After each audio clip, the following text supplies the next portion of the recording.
Bonjour à tous, bienvenue sur The Glove Driver et bienvenue, alors pas dans n'importe quelle voiture, bienvenue dans une Ferrari 12 cilindri Spider. Aujourd'hui, j'ai été invité par Ferrari, par Thomas qui se trouve à côté de moi, qui est responsable de communication Ferrari, pour participer à une étape du Tour Auto. C'est exceptionnel, c'est un rêve de gosse. Et normalement, vous aurez déjà vu l'essai de cette voiture, mais je me suis dit que ça pouvait être intéressant de vous donner un peu de contexte sur la marque Ferrari et sur les voitures qui sont proposées en ce moment dans la gamme. Alors vous allez voir qu'il va y avoir des nuances, mais depuis quelques années, la gamme Ferrari s'est énormément étoffée. Il y a beaucoup de modèles. J'avais fait déjà un sujet sur ce sujet il y a 3 ans, 3 ou 4 ans même, c'était pendant le Covid, tout savoir sur Ferrari. Donc aujourd'hui, je le refais, tout savoir sur la gamme Ferrari, afin que vous puissiez vous la péter auprès de vos potes avec une culture absolument impeccable sur les voitures. Comme d'habitude, pensez à vous abonner à la chaîne, à mettre un pouce bleu, c'est les 2 meilleurs moyens de me soutenir pour que je continue à produire des vidéos comme ça. Et bien sûr, n'hésitez pas à mettre en commentaire des suggestions de vidéos, de sujets que vous aimeriez que j'aborde pour les prochaines. Alors la dernière fois, j'ai fait le tout savoir Aston Martin en Aston Martin. Là, je fais le tout savoir sur Ferrari en Ferrari. Allez, c'est parti. Salut à tous, cette vidéo est sponsorisée par Car Vertical. Car Vertical, c'est l'outil indispensable qui vous permet d'acheter une voiture en toute sérénité, en vérifiant notamment son historique d'achat, si la voiture a été importée, savoir si la voiture a été accidentée, tout simplement avoir plus d'informations sur la vie d'une voiture d'occasion à partir de son numéro de châssis. La vidéo du jour, c'est tout savoir sur la gamme Ferrari 2025. Donc on va s'appuyer sur le rapport de cette Ferrari 488 GTB pour s'assurer que tout va bien. En arrivant sur le rapport, on voit qu'au niveau du compteur kilométrique, tout se passe bien. La voiture a été visiblement suivie. En termes de statut légal, pareil, le contrôle technique a été passé en France en août 2021. On peut aussi voir que la voiture n'a pas été volée. En revanche, dès le début, on voit qu'il y a des dommages sur la voiture, notamment un registre de dommages avec, ah oui quand même, et ben heureusement que c'est marqué, un gros dommage arrière et un gros dommage avant. Bon, visiblement, estimation du coût de réparation entre 200 et 300 000 euros. On peut voir tout en bas la chronologie d'import de la voiture avec une bagnole qui a été initialement immatriculée en Espagne, qui a été accidentée en Espagne, qui a été remise en vente. Lorsqu'on regarde toutes les photos, on peut voir que la voiture elle a mangé un énorme choc et qu'elle a ensuite été réparée et remise sur le marché. Avec le code TGD20, vous avez 20% sur votre prochain rapport Car Vertical. Je viens d'acheter une autre voiture, j'avais utilisé Car Vertical sur ma première Porsche, sur la CS, je l'ai utilisé évidemment sur l'achat de ma deuxième Porsche, la 968, et je l'ai également utilisé pour acheter ma nouvelle voiture que vous verrez dans les prochaines vidéos. C'est devenu un indispensable et aujourd'hui, tout le monde l'utilise. Le lien est dans la description, utilisez-le puisque plus vous utilisez mon code, plus ça permet à des partenaires comme Car Vertical de me soutenir et de me permettre de produire d'autres vidéos comme celle-ci. À partir de maintenant sur la chaîne YouTube, un mercredi sur 2, vous aurez une vidéo comme celle-ci, un format tout savoir sur une marque, une gamme. Bonne vidéo.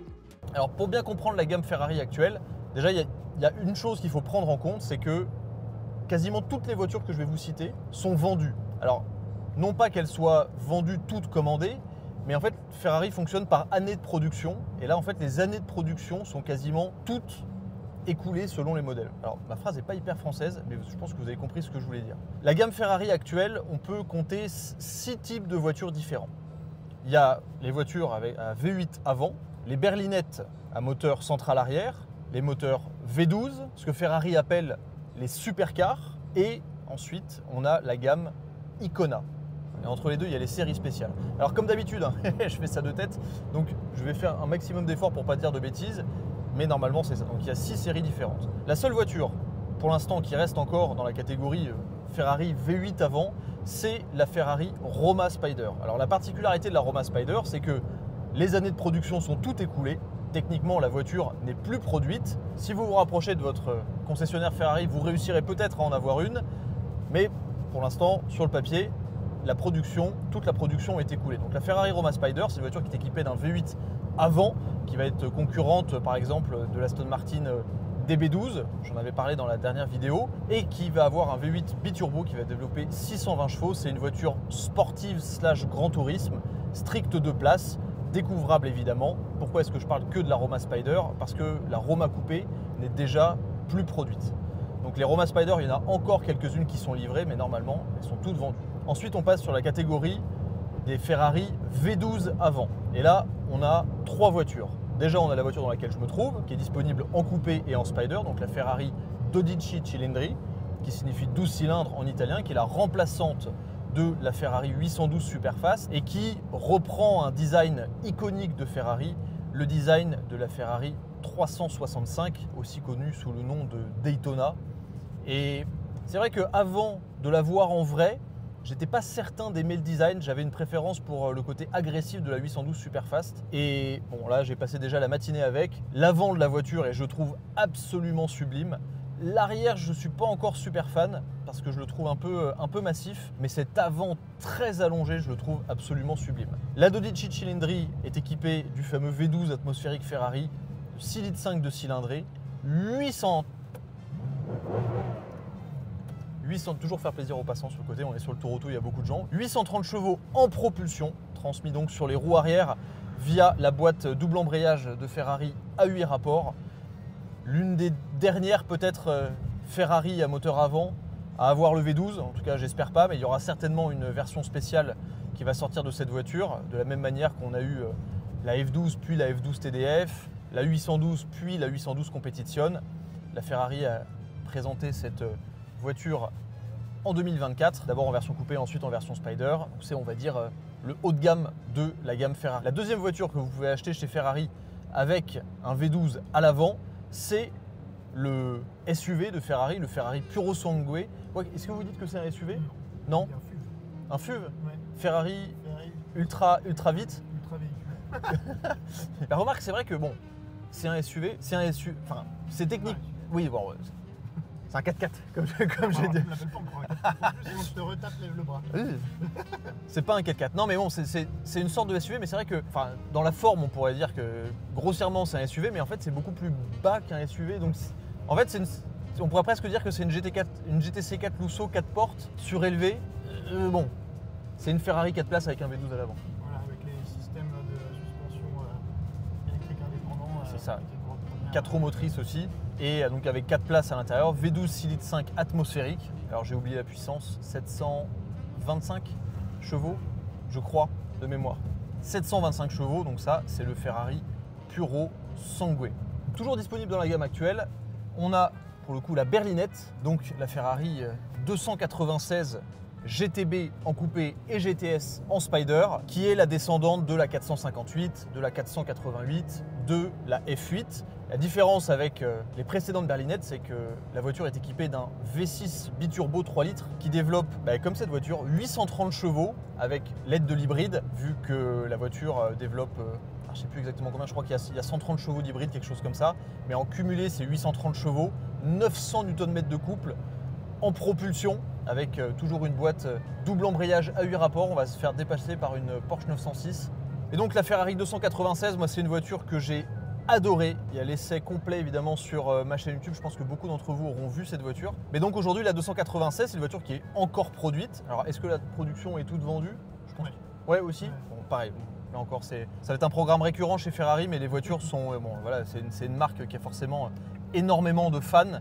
Et plus de modèles ne veut pas forcément dire plus de modèles disponibles. Il y en a énormément qui sont déjà vendus. Du coup, là pour l'instant, on a passé en revue 3 catégories. Donc V8 avant, V12 avant, V6 arrière, enfin plutôt position centrale arrière. Maintenant, c'est des V6. Il nous reste maintenant des voitures assez particulières quand même. Alors déjà, on va parler de ce que Ferrari appelle les supercars.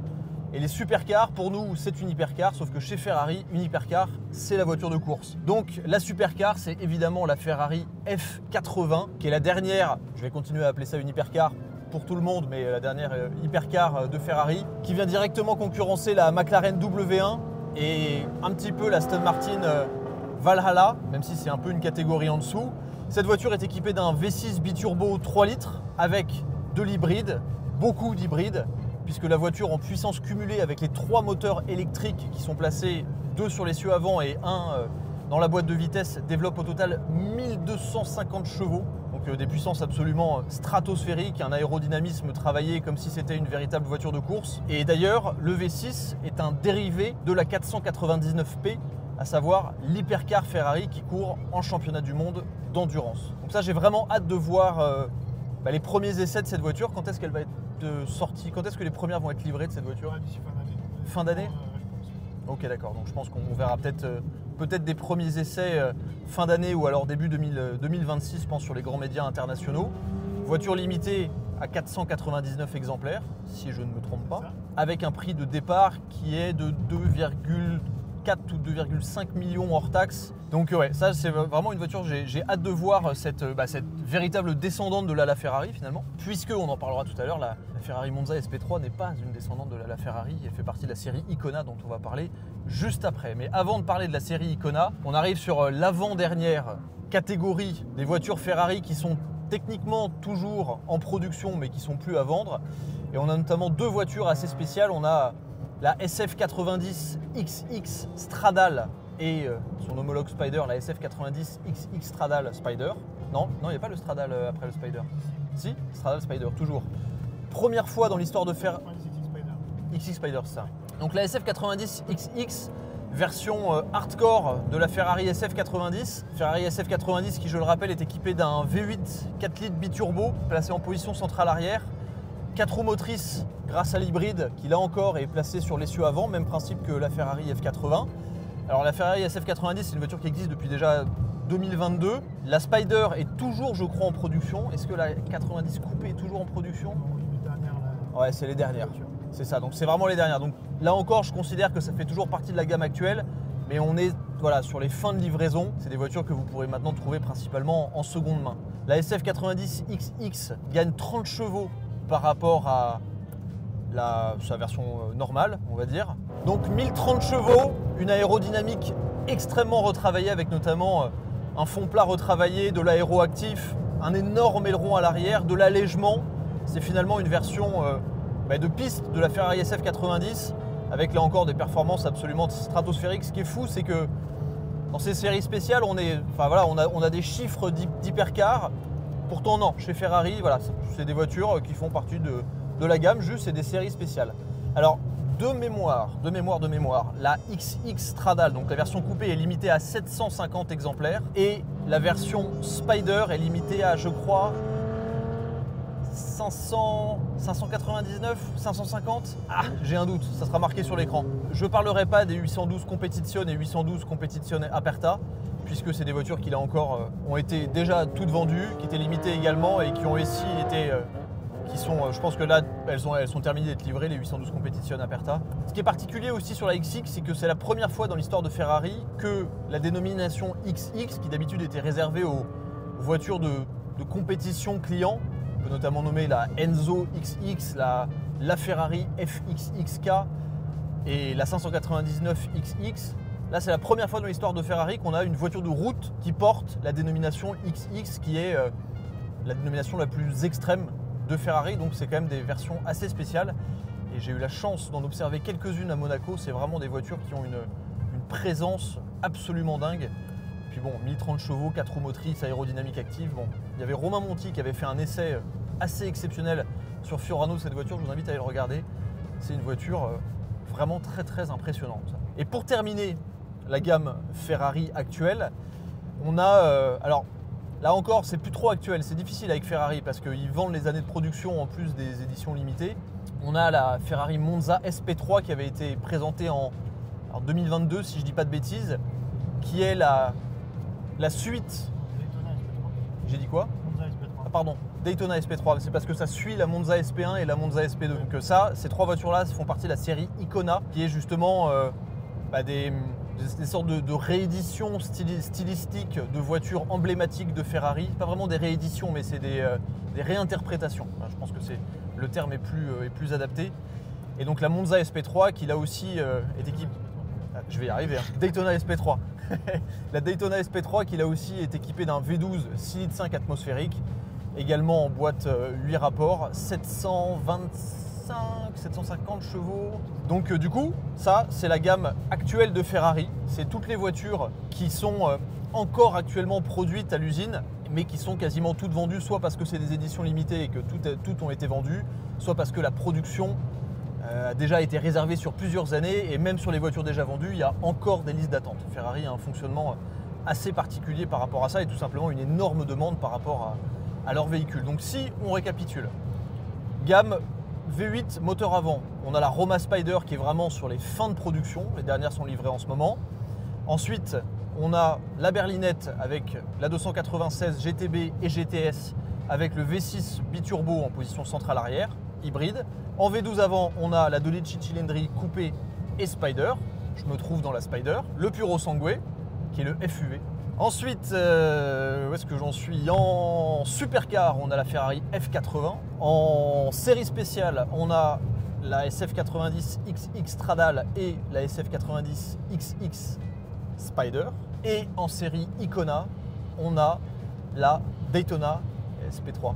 Comme d'hab, je fais de tête, j'ai pas de prompteur parce que le prompteur, c'est la 997 Carrera Cap qui est devant moi et elle me donne pas toutes les infos. Bon voilà, vidéo à la volée, mais de haut vol parce que le studio est qualitatif, on va dire. Évidemment, je sais qu'on aura mis toutes les infos, on aura mis toutes les images, on aura mis le montage, tout ça pour bien expliquer. Normalement, je crois que j'ai pas trop dit de bêtises. Mais voilà, ces vidéos-là, ça permet aussi de comprendre un peu les gammes actuelles des voitures, s'assurer qu'on a bien tous les bons modèles en tête. Et Dieu sait que ça peut être compliqué, surtout de nos jours où les gammes sont très étendues. Et encore, je redoute le jour où je vais m'attaquer à la gamme 992 chez Porsche. Là, je pense que j'ai besoin de faire un film et je pourrais pas le faire en conduisant comme ça. Là, il faudrait que j'ai un prompteur parce que vraiment, il y en a trop. Et bon, voilà, j'espère que cette vidéo vous a plu. N'hésitez pas à me proposer d'autres alternatives, d'autres vidéos, d'autres gammes que vous aimeriez que je traite. Je pense que je le ferai de manière un peu plus posée la prochaine fois. Et puis, je vous dis à la prochaine sur The Glove Driver. Et puis, j'espère qu'évidemment, vous aurez aimé l'essai de cette Ferrari 12 cylindrée Spider que je vais, pour l'essai que je vais tourner, décapoter. Hein, je pense qu'on va avoir besoin de profiter des vocalises. Mais tant que vous êtes là, on en fait profiter un petit peu quand même.